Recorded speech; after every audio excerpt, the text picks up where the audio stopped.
नमस्कार आप सभी को। उम्मीद करता हूँ आप सब बहुत अच्छे से होंगे और इस समय जो नेक्स्ट बीपीएससी एग्ज़ाम को लेकर के आपकी तैयारी चल रही है वो भी विधिवत चल रही होगी। थोड़ा सा थंबनेल में एरर है और इसको चेंज किया जाएगा। जैसे कि अभी सिर्फ करंट अफेयर्स हाईलाइटेड है और ज़्यादातर लोग जो आप में से आते हैं बाहर से ही लौट जाते हैं क्योंकि उनको लगता है कि सिर्फ करंट अफेयर्स पर आधारित एक कक्षा है, तो थोड़ा सा उसको व्यवस्थित करना है।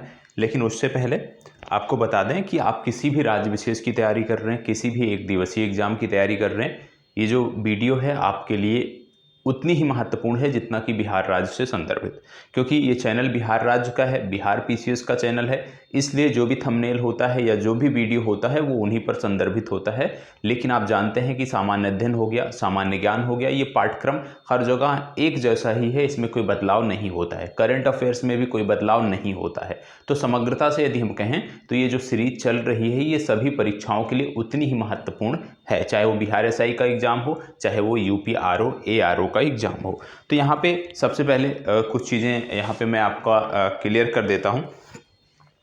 यहाँ पे आप जानते हैं नेक्स्ट बीपीएससी को लेकर के हम फोकस्ड हैं और इसीलिए उसी गति से चल रहे हैं क्योंकि हमारे पास पर्याप्त समय है। तो डेली बेसिस पे एक टॉपिक दो टॉपिक हम देखते हुए चल रहे हैं। अभी यहाँ पे जैसे मैंने बोला कि जीएस हो गया, जीके हो गया और करंट अफेयर्स हो गया, ये कक्षाएं आपको उपलब्ध कराई जा रही हैं। और जैसे कि पहले मैंने हम अभी बताया कि इसमें स्पीड मैटर नहीं करता क्योंकि हम थोड़ा थोड़ा समझ रहे हैं और थोड़ा थोड़ा समझते हुए आगे बढ़ रहे हैं। डेली टारगेट लास्ट में दिया जाता था, आज पहले मैं आपको बता दे रहा हूँ क्योंकि बहुत सारे लोग डेली टारगेट को लेकर कंफ्यूज रहते हैं। तो डेली टारगेट को लेकर के मैं आपको बता दूं कि जो आपका डेली टारगेट है ये क्या चल रहा है, पिछले 3 दिनों से चल रहा है। रविवार को टेस्ट भी हुआ था और टेस्ट जो हुआ था वो डेली टारगेट पे आधारित था। अगले रविवार को जो टेस्ट होगा, आने वाले रविवार को जो टेस्ट होगा वो भी इन्हीं टारगेट के आधार पर होगा। अब इन टारगेट में यदि हम बात करें, जो टॉपिक हैं इसको नोट कर सकते हैं। हमने बोला था कि कक्षा 6 की अभी जो हम कर रहे हैं वो कक्षा 6 की एनसीईआरटी कर रहे हैं, न्यू एनसीईआरटी कर रहे हैं, ठीक है, न्यू एनसीईआरटी कर रहे हैं। और अभी जो हमारा विषय है वो है इतिहास, और इतिहास में जो कक्षा 6 की एनसीईआरटी आती है, नई वाली एनसीईआरटी आती है, उसी का कर रहे हैं। और कल के लिए जो आपका टारगेट है वो है क्या बताती हैं हमें किताबें, क्या, ये अध्याय का नाम है, क्या बताती हैं हमें किताबें और कब्रें, क्या बताती हैं हमें किताबें और कब्रें, ये शीर्षक है इस अध्याय का, इसको कंप्लीट करना है। और दूसरा अध्याय जो इसमें कंप्लीट करना है वो है राज्य, राजा और प्राचीन गणराज्य, राज्य, राजा और प्राचीन गणराज्य। तो ये दो आप कह सकते हैं टॉपिक है जो आपको कवर करना है, दो अध्याय हैं एनसीईआरटी के जो आप कवर करके हमें नेक्स्ट क्लास में मिलेंगे। अभी हम प्रश्न इस सीरीज में नहीं जोड़ रहे हैं, प्रश्न दीपावली के बाद से आपको मिलने लगेगा और दीपावली के बाद से थोड़ा सा आपको पढ़ाने का जो फॉर्मेट है वो बदलेगा। ओबीएस पे आपकी कक्षाएं होंगी, तो ओबीएस बेस्ड कक्षाएं होंगी और आपको इसमें मेहनत चीज़ों को करना पड़ेगा, हालांकि कोई समस्या उससे नहीं है, ठीक है। अब सबसे बड़ी बात जो जिस पे आप काम नहीं कर रहे हो, 1 मिनट, आज के विषय पर हम आते हैं, लेकिन उससे पहले ये टारगेट आपका हो गया। अब आपके रिस्पांस की बात है कि आप कैसे रिस्पांस करोगे। सबसे पहले डेली होमवर्क दिया जाता है, ठीक है, उसको कंप्लीट करना है।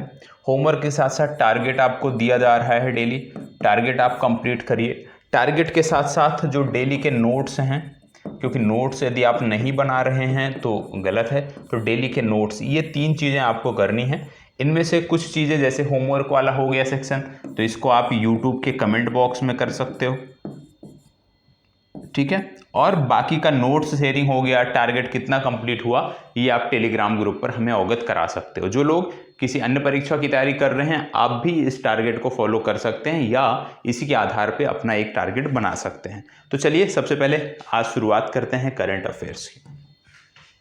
करंट अफेयर्स की शुरुआत करते हैं, और करंट अफेयर्स की शुरुआत करने से पहले याद रखना है एक चीज़ कि आप में से कई सारे लोग बहुत भटके हुए हैं, याद रखना है ये बात सत्य है। और आप में से ज़्यादातर लोग, आप कह लीजिए अधिकांश लोग भटके हुए हैं। भटके किस संदर्भ में हैं कि वो 10 जगहों से एक ही कंटेंट को 10 जगहों से पढ़ रहे हैं। उदाहरण के रूप में सामान्य अध्ययन 10 जगहों से पढ़ रहे हैं, करंट अफेयर्स 10 जगहों से पढ़ रहे हैं। मैं बार बार कहता हूं, आप सिर्फ एक अध्यापक को चूज कर लीजिए, एक चैनल को डिसाइड कर लीजिए और फिर उसके आधार पे आप आगे बढ़िए। 10 जगह यदि आप भटकोगे तो चीज़ें बेहतर नहीं होंगी। इसको नोट डाउन करके रख लो। याद रखिएगा, जो दुर्योधन की तरह ना हर जगह राय लेने चले जाते हैं, या जो दुर्योधन की तरीके से हर जगह राय ले रहे हैं ना, वो सफल नहीं हो सकते हैं, ठीक है, और वो परेशान भी हैं। लेकिन जिनके पास कृष्ण जैसा एक शख्स है, वह सफल है। तो आपको मैं बार बार कह रहा हूं कि दुर्योधन की तरह मत बनिए, अर्जुन की तरह से बनिए और किसी भी एक अध्यापक पर भरोसा करिए। जिस परीक्षा की आप तैयारी कर रहे हो उससे संदर्भित जहां पे आपको बेस्ट लगे, सिर्फ एक अध्यापक को चूज करिए और उसके आधार पे फिर काम करना प्रारंभ कर दीजिए। परिणाम सकारात्मक मिलेगा। ये मैंने पिछले एग्जाम में भी बोला था, कुछ महीने पहले भी बोला, लगातार बोलता आता हूं कि भैया एक जगह से पढ़ो, एक विषय सिर्फ एक जगह से पढ़ो और फिर उसी को फॉलो करते हुए आप आगे बढ़ो। क्योंकि 10 जगहों से यदि आप पढ़ोगे ना, तो कहीं इतिहास चल रहा होगा, कहीं भूगोल, वो आप कवर नहीं कर पाओगे। जरूरी क्या है कि जो आप पढ़ो उसको रिवाइज कर सको। तो क्या आपके पास इतना समय है कि आप 10 जगहों से 10 विषय को पढ़ रहे हो और उसको रिवाइज भी कर लो? नहीं है समय। तो जितना पढ़ो, जितना रिवीजन भी कर सको उतना ही करो, ठीक है। इस पे थोड़ा सा आपको देखना पड़ेगा, ठीक है। थोड़ा सा रिस्क लेना पड़ेगा, थोड़ा सा गेम खेलना पड़ेगा, इसको लेकर के थोड़ा सा रिसर्च करना पड़ेगा, थोड़ा सा समय देना पड़ेगा कि कहाँ से पढ़ना है हमें। तो दे दो 2-3 दिन का समय। यूट्यूब पर जितना भटकना है भटक के एक बार देख लो और एक बार जब डिसाइड कर लिए फिर अपना काम करना प्रारंभ कर दीजिए, ठीक है। चलिए अब आज की शुरुआत करते हैं। सबसे पहले हम बात आज करते हैं कचरे के खिलाफ जंग से। वार अगेन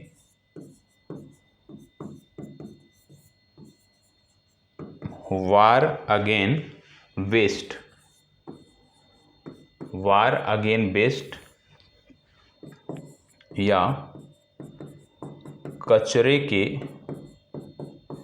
खिलाफ जंग, ठीक है। वार अगेन वेस्ट या कचरे के खिलाफ जंग की बात कर रहे हैं, क्योंकि वार अगेन वेस्ट या कचरे के खिलाफ जंग नामक एक मुहिम को प्रारंभ किया है जम्मू कश्मीर सरकार द्वारा। और जम्मू कश्मीर सरकार ने इस मुहिम के लिए जो ब्रांड एम्बेसडर बनाया है, वो बनाया है कैप्टन बाना सिंह, ठीक है। एम्बेसडर किसको बनाया है? कैप्टन बाना सिंह।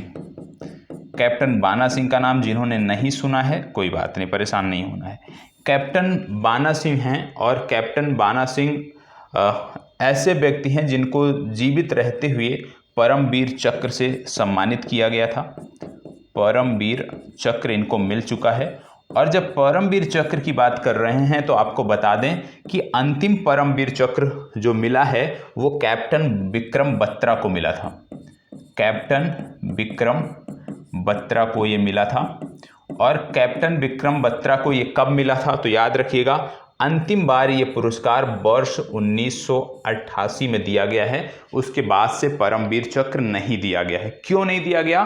क्योंकि ये जो परमवीर चक्र है ये युद्ध के समय में दिया जाने वाला, आप कह सकते हो, वीरता पुरस्कार है और उसके बाद से युद्ध नहीं हुआ है, इसलिए ये पुरस्कार किसी को दिया नहीं गया है। इसमें कैटेगरी कौन कौन सी आती है याद रखिएगा। सबसे टॉप कैटेगरी में आपका आता है परमवीर चक्र।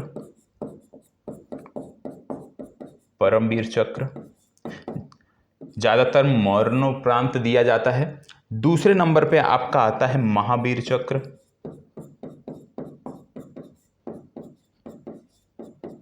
और तीसरे नंबर पर जो आता है वो है वीर चक्र, ठीक है। तो इनका क्रम याद रखिएगा, ये युद्ध के समय दिए जाते हैं वीरता दिखलाने के लिए। परमवीर चक्र, महावीर चक्र, वीर चक्र, ये इनका क्रम है। सबसे टॉप पे परमवीर चक्र, उसके बाद महावीर, उसके बाद वीर चक्र। ये भी कई बार पूछा गया है, तो इनका क्रम भी आपको याद रखने की जरूरत है, ठीक है। अब एक पुरस्कार होता है, वीरता पुरस्कार है, जो शांति के समय दिया जाता है। उसको भी यहीं देख लेते हैं। एक पुरस्कार होता है जो शांति के समय दिया जाता है, जो आप अक्सर सुनते होंगे, जैसे अशोक चक्र,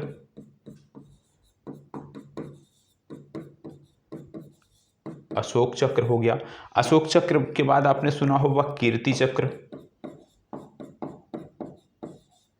ठीक है। इसके बाद आपने सुना होगा शौर्य,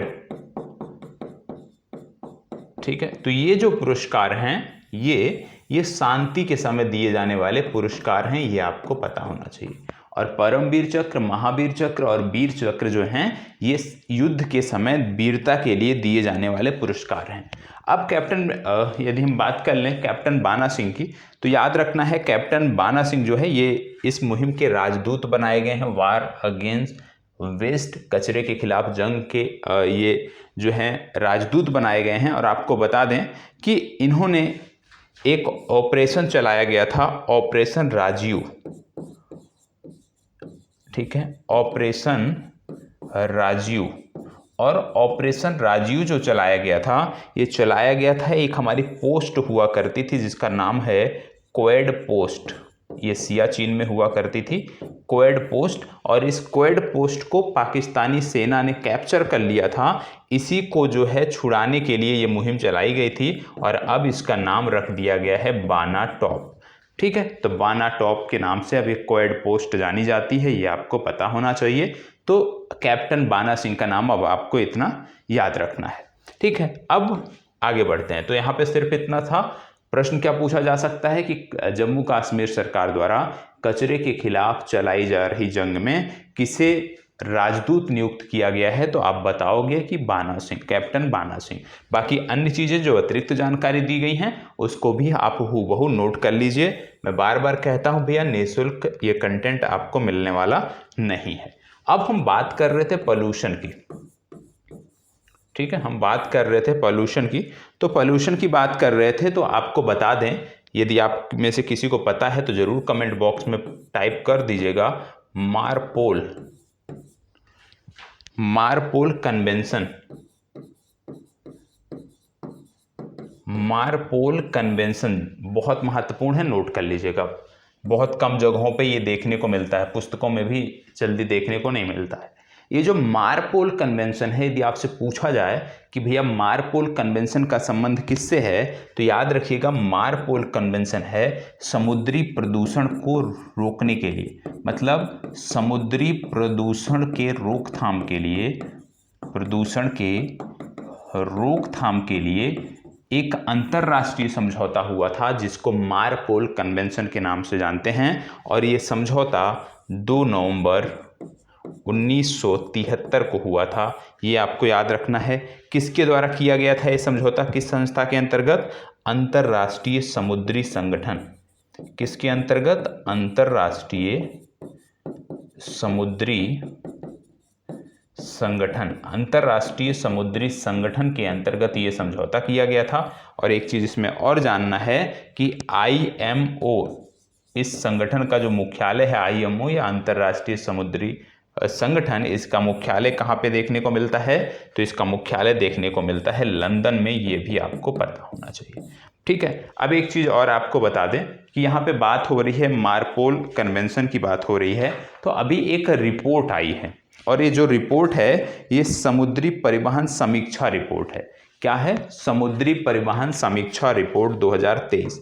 समुद्री परिवहन रिपोर्ट है, समुद्री परिवहन समीक्षा रिपोर्ट, ठीक है, समुद्री परिवहन समीक्षा रिपोर्ट 2023। समुद्री परिवहन समीक्षा रिपोर्ट 2023 जो आई है, ये क्या कहती है? ये कहती है किसके द्वारा पहली बात तो लाया गया? ये लाया गया अंकटाड के द्वारा, ठीक है। और अंकटाड की जब बात करते हैं तो याद रखिएगा अंकटाड का जो हेडक्वार्टर है ये जेनेवा में देखने को मिलता है। और इस रिपोर्ट में, जो समुद्री परिवहन समीक्षा रिपोर्ट अंकटाड द्वारा जारी की गई, इस रिपोर्ट में कहा गया है कि जो वैश्विक, आप कह सकते हो व्यापार है ना, जो समुद्री व्यापार है, इस रिपोर्ट में यह बताया गया है कि जो वैश्विक स्तर पर समुद्री व्यापार है वो 3%, याद रखिएगा 3% ग्रीन हाउस गैसों के इमिशन के लिए जिम्मेदार है। कितना? 3%। 3% ग्रीन हाउस गैसों के उत्सर्जन के लिए जो जिम्मेदार है वो आपको पता होना चाहिए। तो इसको आपको याद करने की ज़रूरत है। तो जिनको नोट करना है फास्ट नोट कर लीजिए, जिनको नोट करना है फास्ट नोट कर लीजिए यहाँ तक, फिर आगे बढ़ते हैं। देखो कुछ लोगों के कमेंट आते हैं, छूट जाते हैं। मैं तो इतना कहता हूँ कि छोड़ना क्यों भैया, कुछ भी नहीं छूटना चाहिए। वीडियो आपके सामने रहती है, वीडियो आप उसको रोक दिया करो, रोक के आप देख लिया करो, ठीक है। तो यहाँ पे आपको पता हो गया कि शिपिंग सेक्टर जो है ये 3% ग्रीन हाउस गैसों के इमिशन के लिए जिम्मेदार है। और ये किसने बताया? ये समुद्री परिवहन समीक्षा रिपोर्ट 2023 ने बताया, जो कि अंकटाड द्वारा जारी किया गया है। और हमने यह भी जाना कि जब हम बात कर रहे हैं कि ग्रीन हाउस गैसों के इमिशन के लिए जिम्मेदार है, समुद्री प्रदूषण के लिए भी जो नौ परिवहन है ये जिम्मेदार है, तो हमने यह भी देखा कि क्या कोई ऐसा समझौता है जो समुद्री प्रदूषण को, समुद्र में होने वाले प्रदूषण को कम करने के लिए काम कर रहा है। तो हमने देखा मारपोल कन्वेंशन हुआ था, जो कि समुद्री जो प्रदूषण है उसको कम करने के लिए एक अंतर्राष्ट्रीय समझौता है, ठीक है। चलिए, अब इतना धीरे से भैया बता रहा हूँ, इतना आराम से बता रहा हूँ, तो अब गलतियाँ नहीं होनी चाहिए, बस इतना करिएगा, इतना एहसान कर दीजिएगा कि गलतियाँ ना हो, ठीक है। हम बात कर रहे थे कैप्टन विक्रम बत्रा की। विक्रम बत्रा से हम पहुँच गए समुद्री संगठन तक। आइए एक बार फिर से हम पहुँचते हैं आर्मी में और हम देखते हैं गनर्स डे के बारे में। एक तिथि है 28 सितंबर, इसको मनाया जाता है गनर्स डे। जो हमारी आर्मी है, जो हमारी सेना है, वो गनर्स डे के रूप में मनाती है। भारतीय सेना जो है ये इसको गनर्स डे के रूप में मनाती है 28 सितंबर को, ठीक है। क्यों मनाती है यदि हम बात करें तो याद रखना है, भारतीय सेना की जो ऑपरेशनल शाखा है, द रेजिमेंट ऑफ आर्टिलरी, उसी के द्वारा यह मनाया जाता है। और क्योंकि पहली आर्टिलरी यूनिट जो थी हमारी, भारत की पहली आर्टिलरी यूनिट,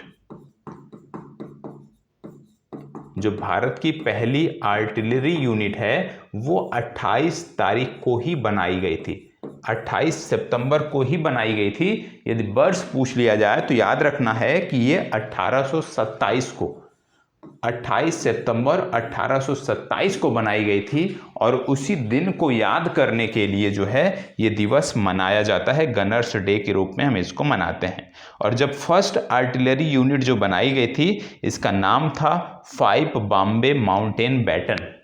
क्या नाम था? 5 Bombay mountain baton,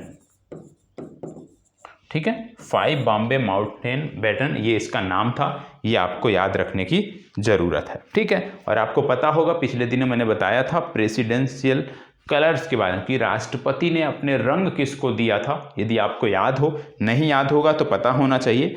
INS Dronacharya जो है, जो कि एक आप कह सकते हो कि जहाँ पे शूटिंग सिखाई जाती है, जो स्कूल है उसका नाम है INS द्रोणाचार्य, और उसी को राष्ट्रपति ने अपने रंग प्रदान किए थे, ये आपको पता होना चाहिए, ठीक है। इसके साथ साथ जब हम बात कर रहे हैं सेना की तो थोड़ा सा और देख लेते हैं। हमारी एक मिसाइल है जिसका नाम है अस्त्र, ठीक है। हमारी एक मिसाइल है अस्त्र। और अस्त्र मिसाइल के बारे में आपको बता दें कि अस्त्र मिसाइल जो है ये एयर टू एयर मिसाइल है। और हमारे पास एयर टू एयर एकमात्र मिसाइल है अस्त्र मिसाइल।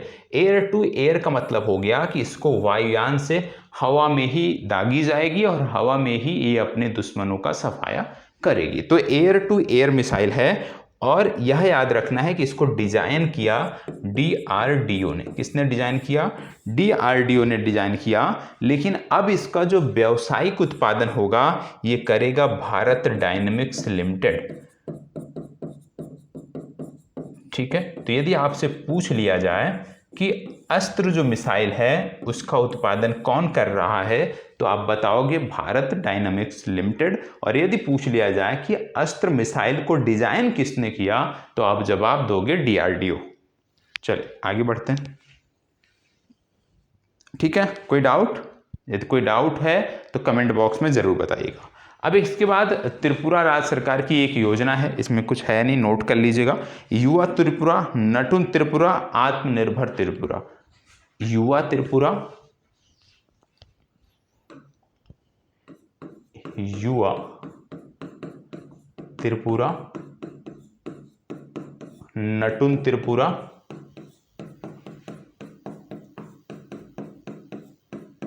आत्मनिर्भर त्रिपुरा।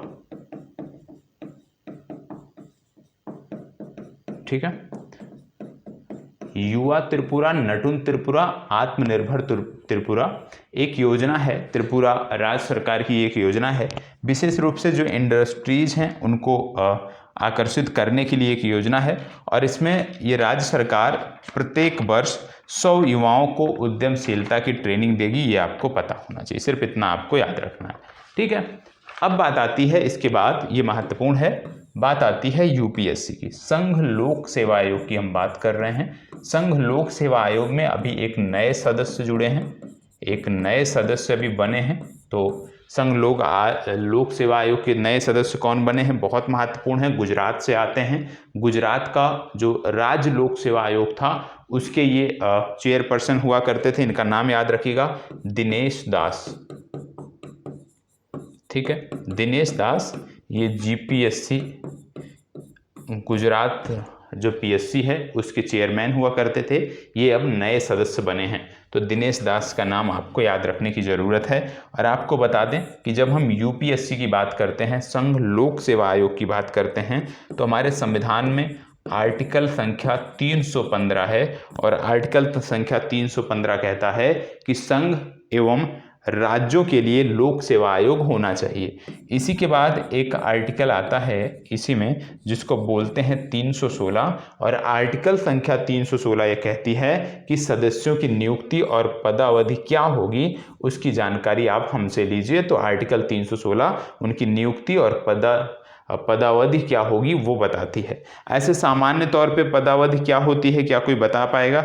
सामान्य तौर पे पदावधि सदस्यों की होती है 6 वर्ष या 65 वर्ष, जो भी पहले है वही पदावधि होती है, ये आपको याद रखने की जरूरत है। आपकी जिम्मेदारी बनती है कि अनुच्छेद संख्या 315 से लेकर 323 तक एक बार अच्छे से देख लीजिएगा, कि क्योंकि ये संघ लोक सेवा आयोग से संबंधित है तो आपको पूरी जानकारी उसके बारे में मिल जाएगी। ठीक है, चलिए आगे बढ़ते हैं। अगला फैक्ट आपका आता है विश्व शाकाहारी दिवस। विश्व शाकाहारी दिवस। विश्व शाकाहारी दिवस की जब हम बात कर रहे हैं तो आपको पता होगा कि ये मनाया जाता है 1 अक्टूबर को। कब मनाया जाता है? 1 अक्टूबर को मनाया जाता है। ठीक है, पहली बार कब मनाया गया? वर्ष 1977 में ये पहली बार मनाया गया था। और शाकाहारी जागरूकता माह भी मनाया जाता है कब? 1 अक्टूबर से 1 नवंबर। तो यदि शाकाहारी जागरूकता माह कब मनाया जाता है पूछ लिया जाए तो आप बताओगे 1 अक्टूबर से 1 नवंबर में मनाया जाता है। अब बात आती है, 2 शब्द आपने सुना होगा, एक सुना होगा वेजिटेरियन, ठीक है, और एक सुना होगा आपने वीगन। तो वेजिटेरियन और वीगन में क्या अंतर है? वेजिटेरियन मतलब जो लोग जानवरों का मांस नहीं खाते हैं, ठीक है। वीगन का मतलब क्या हो गया? ये लोग जानवरों से प्राप्त कोई भी वस्तु नहीं खाते हैं, जानवरों से जो भी, जैसे दूध है तो दूध का सेवन नहीं करते हैं, दूध से कोई प्रोडक्ट होता है तो उसका सेवन नहीं करते हैं, तो उसको आप वीगन बोलते हैं। तो वेजिटेरियन और वीगन ये 2 जो शब्द हैं इनके बारे में भी आपको जानकारी होनी चाहिए। ठीक है, चलिए आगे बढ़ते हैं। अगला आता है विश्व कॉफी सम्मेलन के बारे में। विश्व कॉफी सम्मेलन की बात करें तो भारत में इसका आयोजन हुआ, ठीक है, 5वां संस्करण जो है किसका? विश्व कॉफी सम्मेलन। विश्व कॉफी सम्मेलन। और विश्व कॉफी सम्मेलन का जो आयोजन हुआ ये आपको पता होगा एशिया में पहली बार हुआ है और ये शहर है बेंगलुरु। तो विश्व कॉफ़ी सम्मेलन का आयोजन एशिया में पहली बार बेंगलुरु में हुआ, ये आपको पता होना चाहिए। यदि पूछ लिया जाए भारत में कॉफ़ी उत्पादन में प्रमुख राज्य कौन सा है, तो भारत में कॉफ़ी उत्पादन में कर्नाटक राज्य टॉप पर है, ये आपको पता होना चाहिए। अब आयोजन तो हुआ, तो आयोजक भी होगा। आयोजक कौन कौन थे इसमें, तो याद रखिएगा इसमें आयोजक थे coffee board of India, coffee board of India, जिनका हेडक्वार्टर मैंगलोर में है, ठीक है, पहला। दूसरा इसमें था international coffee organisation, international coffee organisation, और इंटरनेशनल कॉफ़ी ऑर्गेनाइजेशन का जो हेडक्वार्टर है ये लंदन में है, ये आपको पता होना चाहिए। और तीसरी संस्था इसमें थी वाणिज्य मंत्रालय, ठीक है। तो इन तीनों के सहयोग से ये आयोजन एशिया में पहली बार हुआ, और एशिया में पहली बार बेंगलुरु में हुआ, इसलिए अपने आप में ये महत्वपूर्ण हो जाता है। अब इसका मैस्कॉट यदि पूछ लिया जाए, मैस्कॉट यदि पूछ लिया जाए तो याद रखिएगा इसका मैस्कॉट था कॉफ़ी स्वामी, कॉफ़ी स्वामी इसका मैस्कॉट था। और इसके जो एम्बेसडर थे वो कौन थे, वो थे रोहन बोपन्ना, ठीक है, रोहन बोपन्ना। तो यह भी जानकारी आपको होनी चाहिए, क्योंकि आजकल खेल से जो प्रश्न पूछे जा रहे हैं वो आसान नहीं होते हैं, इसलिए बहुत अच्छे से इसको याद करना है, बहुत अच्छे से इसको ध्यान में रखना है, ठीक है। चलिए आगे बढ़ते हैं। अगला जो फैक्ट आता है ये अच्छा फैक्ट है, डेटा आपको पता होना चाहिए। एक स्थान है मैरीलैंड, ठीक है, स्थान का क्या नाम है, मैरीलैंड, मैरीलैंड। और ये मैरीलैंड नामक जो स्थान है ये पड़ता है नॉर्थ अमेरिका में, ठीक है, ठीक है, अमेरिका के उत्तरी भाग में ये पड़ता है। और यहाँ पे महत्वपूर्ण क्यों है, क्योंकि जब 132वीं एनिवर्सरी मनाई गई थी, किसकी, 132वीं एनिवर्सरी किसकी मनाई गई थी, 14 अप्रैल 2023 को, 14 अप्रैल 2023 को डॉक्टर भीमराव अंबेडकर की जब 132वीं जो जयंती थी वो मनाई गई थी, तो यहाँ पे एक प्रतिमा का, स्टैचू का अनावरण किया गया, और इस स्टैचू का नाम था 19 फीट का यह स्टैचू है, और 19 फीट के इस स्टैचू का नाम है statue of equality, statue of equality. तो याद रखिएगा स्टैचू ऑफ इक्वालिटी कहाँ पे स्थापित किया गया है, मैरीलैंड में स्थापित किया गया है। कब किया गया, भीमराव अंबेडकर, डॉक्टर भीमराव अंबेडकर के 132वीं जयंती के अवसर पर इसको जो है स्थापित किया गया, ये आपको पता होना चाहिए। एक प्रश्न यहाँ से बन सकता है कि भैया इसके वास्तुकार कौन थे, तो वास्तुकार इसको बड़े चर्चित व्यक्ति हैं, इनका नाम है राम बंजी सुतार, और राम बंजी सुतार वही हैं जिन्होंने सरदार पटेल का स्टैचू तैयार किया है, स्टैचू ऑफ यूनिटी। तो राम बंजी सुतार ने इसको डिजाइन किया है, ये आपको पता होना चाहिए, वास्तुकार इसके यही हैं। तो करंट अफेयर्स का जो घटनाक्रम है, करंट अफेयर्स का घटनाक्रम यहीं पे समाप्त होता है।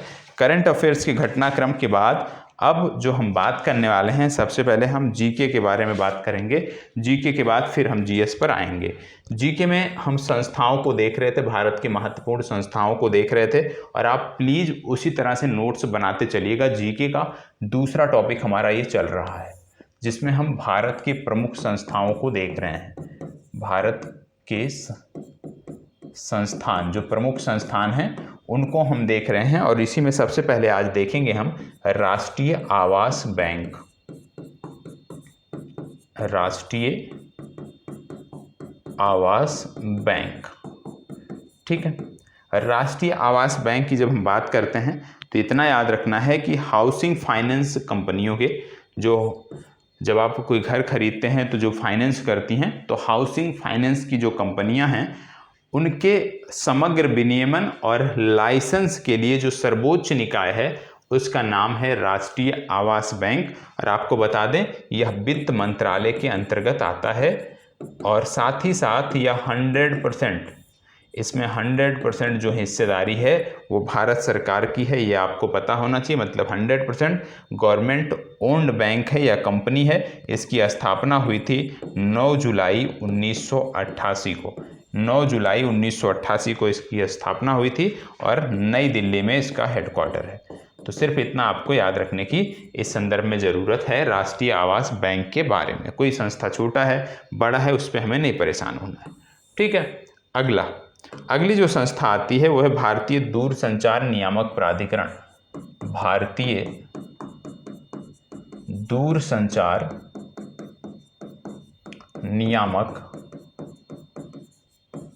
प्राधिकरण, इसका कार्य क्या है? भारतीय दूरसंचार नियामक प्राधिकरण का कार्य क्या होता है? सबसे पहले भारत सरकार द्वारा स्थापित एक वैधानिक निकाय है जिसकी स्थापना वर्ष 1977 में हुई थी, ठीक है। और आप जानते हैं इसका हेडक्वार्टर आपको नई दिल्ली में देखने को मिलता है।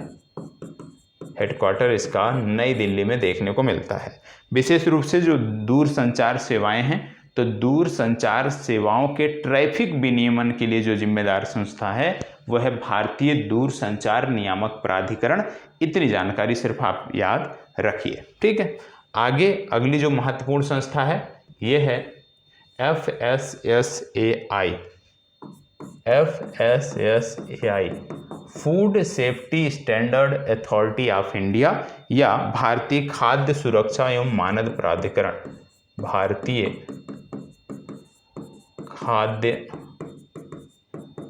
सुरक्षा, भारतीय खाद्य सुरक्षा एवं मानद प्राधिकरण एवं मानद प्राधिकरण।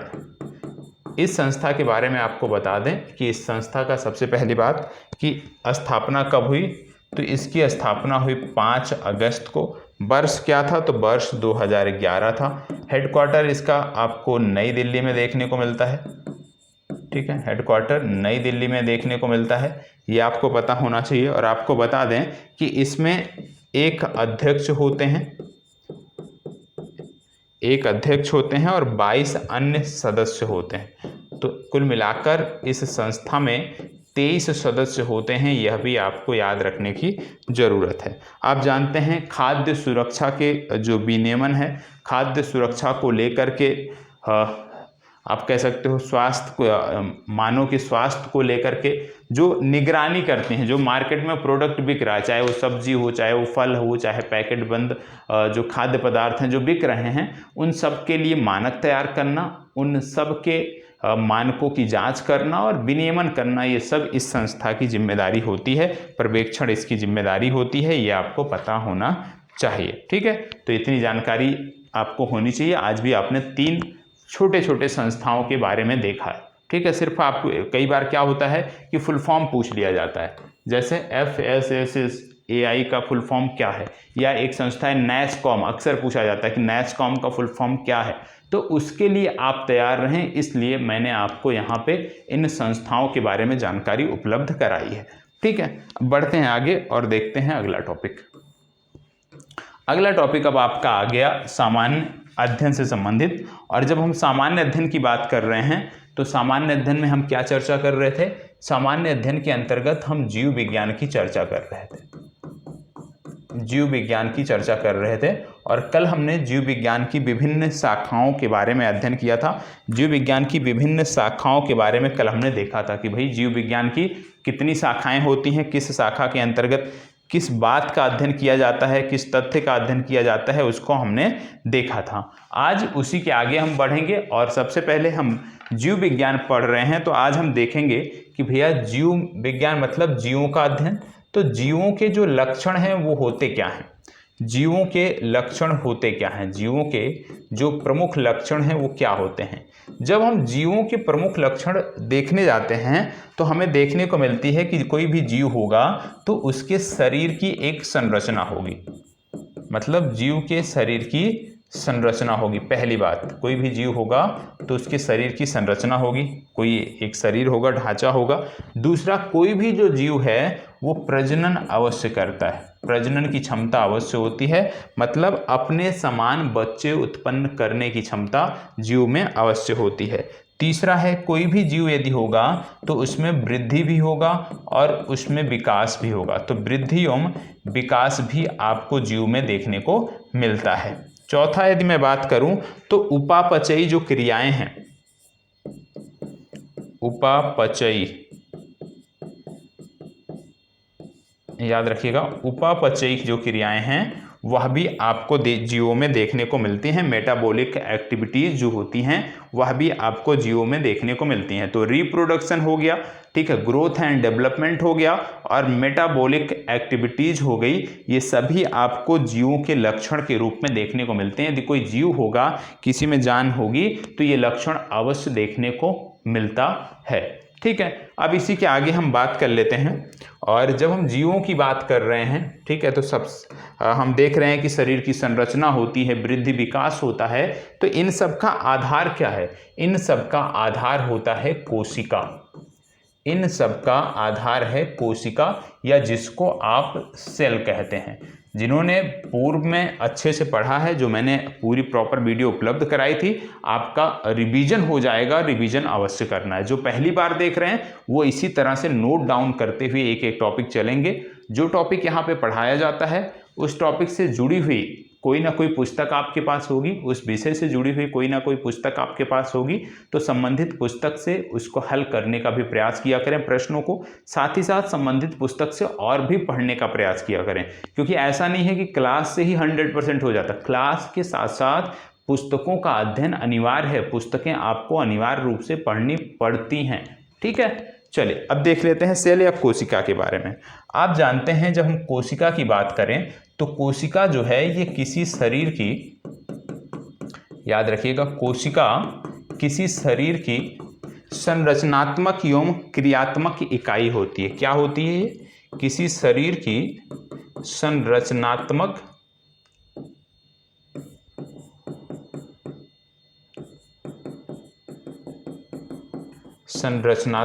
एवं क्रियात्मक,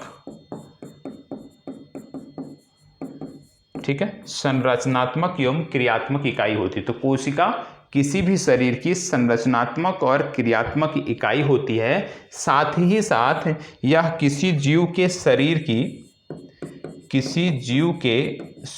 की, याद रखिएगा, सबसे सूक्ष्मतम इकाई भी होती है। किसी जीव के शरीर की सबसे सूक्ष्मतम इकाई भी होती है। तो याद रखना, दो चीज हमने देखा कि भाई कोशिका जो है वो किसी भी शरीर की संरचनात्मक और क्रियात्मक इकाई होती है, तथा किसी भी जीव के शरीर की यह सबसे सूक्ष्मतम इकाई होती है। ये आपको पता होना चाहिए। अब बात आती है कि भैया जब हम कोशिका की बात कर रहे हैं तो इसकी खोज किसने किया? अब कोशिका की खोज किसने किया, इस पर अक्सर हम प्रश्न गलत कर देते हैं, क्योंकि जब कोशिका के खोजकर्ता की बात आती है तो सबसे पहले रॉबर्ट हुक की बात आती है। रॉबर्ट हुक की बात आती है और रॉबर्ट हुक ने 1665 ईस्वी में कोशिका की खोज कर डाला था। एक और व्यक्ति थे जिनका नाम था एंटोनी ल्यूवेनहॉक। एंटोनी ल्यूवेनहॉक। और एंटोनी ल्यूवेनहॉक जो थे, याद रखना है, इन्होंने भी कोशिका की खोज की थी। दोनों में अंतर क्या है? एंटोनी ल्यूवेनहॉक ने जिस कोशिका की खोज की थी वो जीवित कोशिका थी। ठीक है, वो जीवित कोशिका थी। और रॉबर्ट हुक ने जिस कोशिका की खोज की थी वो कॉर्क से किया था और कॉर्क के निर्जीव भाग से किया था। तो अंतर दोनों में यही है। यदि आपसे प्रश्न पूछ लिया जाए कि सर्वप्रथम कोशिका की खोज किसने की, तो रॉबर्ट हुक आप टिक करोगे। लेकिन यदि आपसे पूछ लिया जाता है कि सर्वप्रथम जीवित कोशिका की खोज किसने की, तो सर्वप्रथम जीवित कोशिका की जब बात आती है तो आप बताओगे कि एंटोनी ल्यूवेनहॉक ने सर्वप्रथम जीवित कोशिका की खोज की। ये जानकारी आपको होनी चाहिए। ठीक है, अब इसके बाद बात आती है कोशिका सिद्धांत की। कोशिका सिद्धांत। कोशिका सिद्धांत की बात आती है। कोशिका सिद्धांत की जब बात करते हैं या हम सेल थ्योरी की बात करते हैं, कोशिका सिद्धांत या हम सेल थ्योरी की बात करते हैं तो याद रखिएगा कि कोशिका सिद्धांत का सर्वप्रथम प्रतिपादन, कोशिका सिद्धांत का सर्वप्रथम प्रतिपादन किसने किया? ये किया स्वान ने। कोशिका सिद्धांत का सर्वप्रथम प्रतिपादन स्वान और स्लाइडेन ने किया। स्वान और स्लाइडेन। तो याद रखिएगा कोशिका सिद्धांत का या सेल थ्योरी का सर्वप्रथम प्रतिपादन स्वान और स्लाइडेन ने किया, ये आपको पता होना चाहिए। और इन्होंने क्या बताया? इन्होंने बताया कि कोशिका का जो निर्माण है, कोशिका का जो निर्माण है ये अपनी पूर्ववर्ती कोशिका से होता है। कोशिका का जो निर्माण है ये अपनी पूर्ववर्ती कोशिका से होता है। तो हमने देखा कि कोशिका सिद्धांत का प्रतिपादन स्वान और स्लाइडेन ने किया। इन्होंने बताया कि कोशिका का जो निर्माण है वो अपनी पूर्ववर्ती कोशिका से होता है। उदाहरण के तौर पे कोशिका में विभाजन कैसे होता है? पहले सिंगल कोशिका होती है, फिर यहाँ से 2 होती है, फिर इसका विभाजन होगा, ये 2 और ये 2, फिर इसी तरह से ये क्रम बढ़ता रहता है। तो यहीं पर ये बात हो रही है कि कोशिका का जो निर्माण है वो अपनी पूर्ववर्ती कोशिका से हो रहा है। उदाहरण के रूप में जैसे यदि हम इस कोशिका की बात कर लें,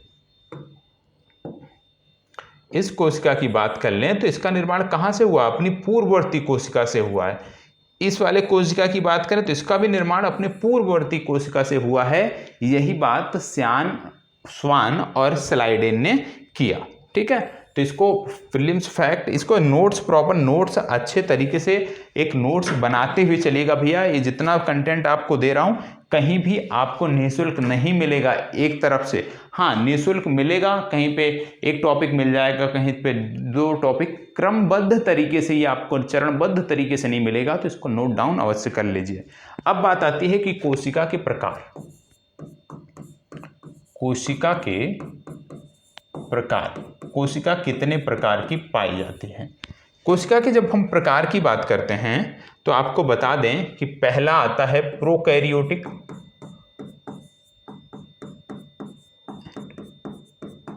ठीक है, पहला हो गया प्रोकैरियोटिक। ठीक है, दूसरा हो गया यूकैरियोटिक।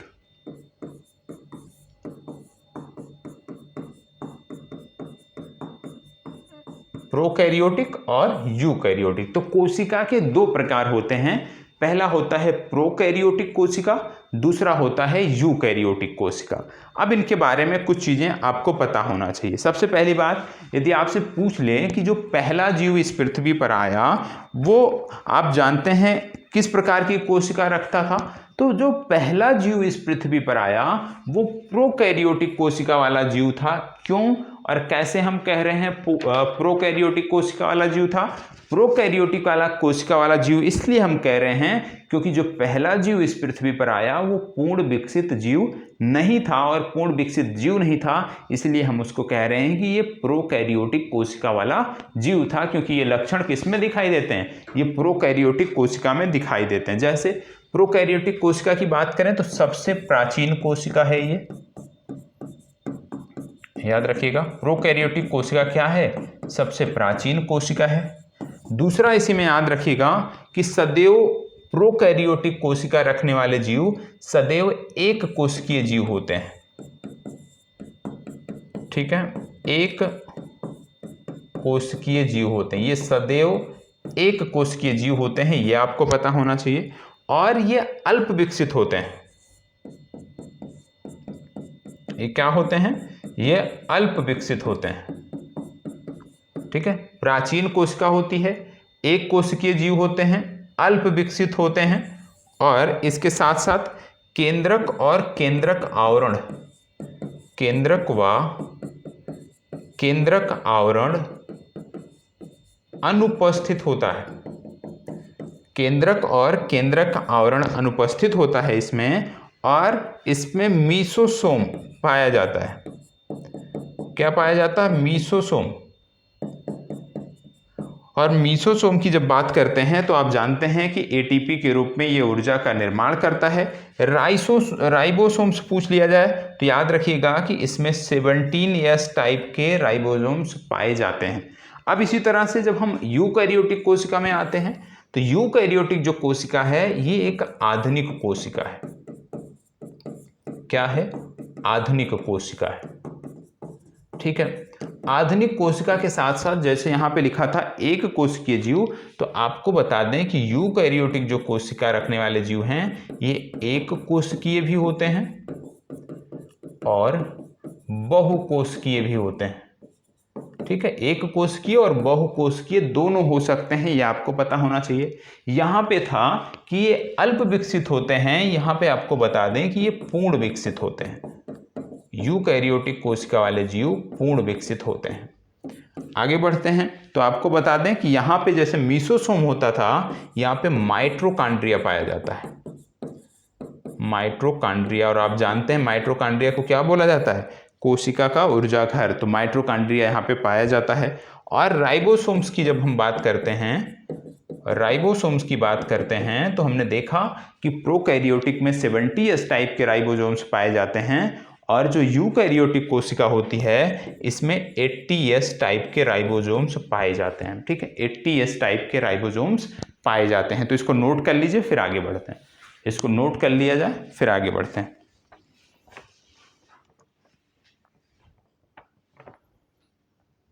फास्ट इसको नोट कर लें, तब आगे बढ़ते हैं।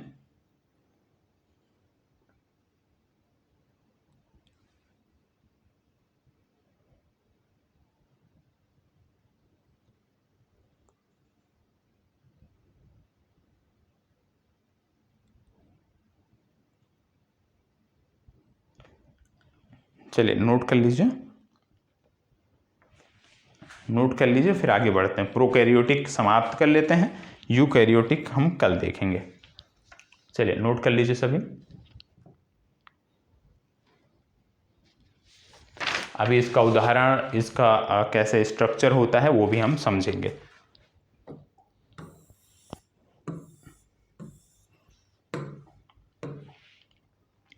अब जैसे मान लो ये कोई सेल है, ये कोई कोशिका है। अब इस कोशिका में आपको देखने को मिलता है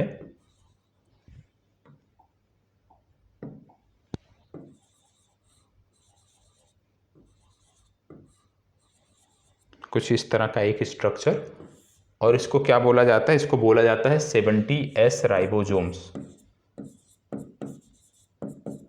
ठीक है, 70S राइबोसोम्स, क्योंकि आप जानते हैं हमने बात किया कि हम बना रहे हैं प्रोकैरियोटिक कोशिका, और प्रोकैरियोटिक कोशिका में 70S टाइप के राइबोसोम्स पाए जाते हैं। ठीक है, जिनको नहीं दिख रहा होगा, मान लो कलर कॉम्बिनेशन की वजह से मैं बोल दे रहा हूं, तो परेशान नहीं होना है। ठीक है, ये क्या आपका हो गया? ये DNA हो गया या न्यूक्लियोटाइड हो गया, न्यूक्लियोइड बोलते हैं, न्यूक्लियोइड।